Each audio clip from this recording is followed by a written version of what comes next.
Hello বন্ধুরা, সবাই কেমন আছেন? আশা করি সবাই ভালো আছেন। আমরাও ভালো আছি। দেখেন আজকে ইলিশ মাছ ভাতে দেব। দেখেন ইলিশ মাছ সাফ করে সুন্দর করে রেখে দিয়েছি। আর একটা ইলিশ মাছে ডিম হয়েছে, ডিমের সাথে কেটে নিয়েছি। দেখেন বাপে দেওয়ার জন্য প্রথমে দিয়ে দিলাম জিরা বাটা, সরিষা বাটা, দেখেন দিয়ে দিতেছি কাঁচা লঙ্কা বাটা, দিয়ে দিতেছি পরিমাণ মতো হলুদের গুঁড়া, দিয়ে দিতেছি স্বাদ মতো লবণ, যে যেরকম খান সে সেরকম দিতে পারে, দিয়ে দিতেছি সরিষার তেল। এখন ভালোভাবে মেখে নেব হাত দিয়ে। দেখেন সুন্দর করে হাত দিয়ে মাখা হয়ে গেছে। এখন এক এক করে ইলিশ মাছ দিয়ে দেব।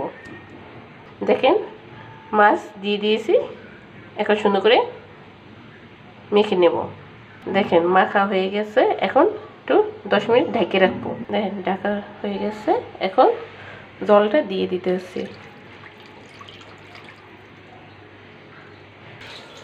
দেখেন এখন ঢেকে দিলাম। দেখেন ঢাকনা দাঁড়াইলো।